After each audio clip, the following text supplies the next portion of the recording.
A wound made by a friend cuts deeper than a spear from an enemy. In the heart of the great savannah stood the village of Nkokomani. Its oldest guardian was a mighty baobab tree, with limbs like the arms of the earth, holding secrets older than memory. Beneath its shadow, lovers once swore sacred vows. Beneath it, justice was often delivered, in the harshest of ways. Chief Mosi ruled Nkokomani with an iron will. Feared and respected, his word was law. But behind his power lay a secret, a betrayal only the village priestess, Nia, truly understood. Nia was no ordinary woman.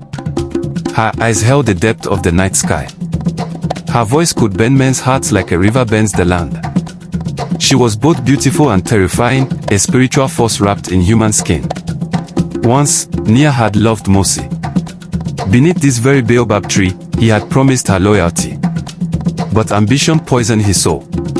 In a secret night ceremony, Mosi abandoned Nia for another, the daughter of a rival chief, marrying her for power and wealth.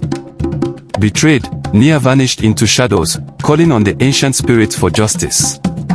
The spirits whispered back, a curse, terrible and unrelenting. Now the village suffers. Crops wither, cattle fall ill, and whispers float on the dry wind. The spirits gather beneath the baobab, and among the villagers, one man watches with growing dread, Keto, Mosi's loyal warrior and the man who loved a woman named Malaika. Malaika, whose laughter once filled the village with light, vanished without a trace. And the whispers say the curse took her. Keto stood beneath the baobab, haunted by Malaika's last words, "Trust the baobab, but beware the shadows it hides." The village healer warned him, the spirits were restless, and justice could be as cruel as a wild storm. Determined, Keto sought out the priestess, hoping to unravel the dark mystery before it swallowed them all. Keto entered Nia's heart. The flickering candlelight cast strange shadows on the walls, where talismans and bones hung like silent watchers. "Nia," Keto said, his voice heavy with worry, "what happened to Malaika?" The village whispers she is cursed. Nia's eyes darkened. "She is more than cursed, warrior. Malaika is the instrument of the spirit's wrath." The chief's betrayal had shattered the sacred balance between the mortal world and the divine. The spirits bound Malaika's soul to the baobab tree, neither alive nor dead. Every full moon, her restless spirit rose to seek vengeance on Chief Mosi. The village's suffering, the failing crops, the sick cattle, were echoes of this terrible curse. Keto's voice shook. "Why her? Why Malaika?" "Because her pure love exposed the chief's treachery," Nia replied. "The spirits punish not only the guilty, but those who protect them." The warrior's heart wrestled with his loyalty to Mosi and his love for Malaika. "Nia," he asked, "what can I do? How can I end this curse?" The priestess's smile was cold. "You must choose. Will you serve the chief who betrayed love? Or stand with the spirits and Malaika's restless soul?" The choice would bind Keto's fate beneath the ancient baobab tree. The village slept uneasily as Keto approached Chief Mosi's hut. "Chief," Keto said, his voice steady but heavy with warning.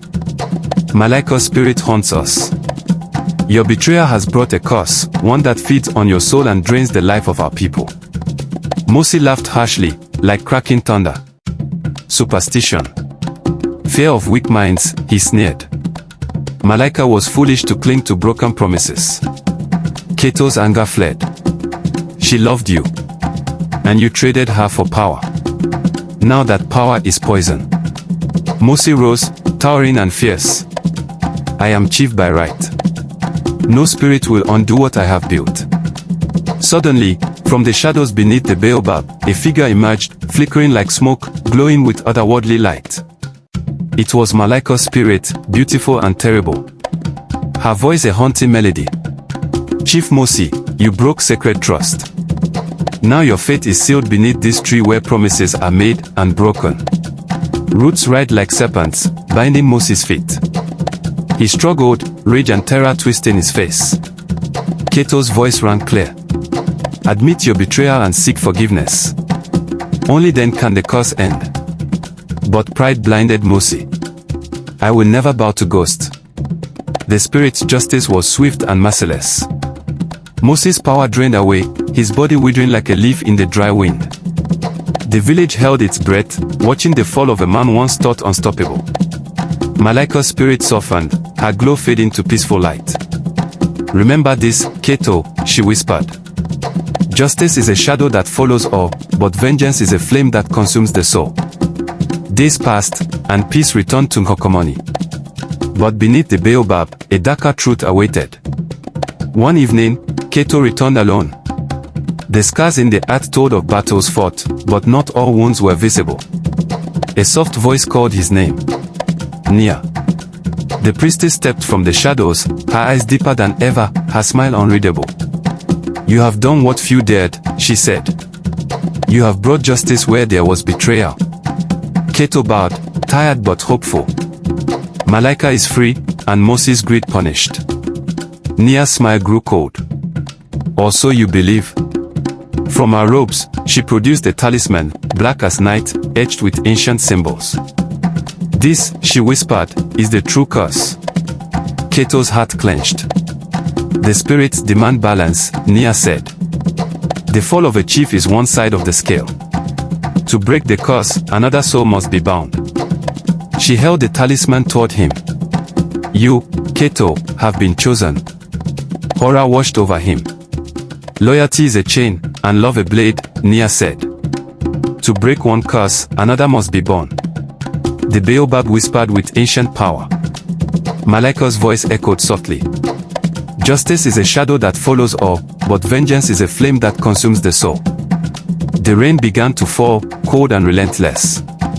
Keto's fate was sealed beneath the tree of broken promises.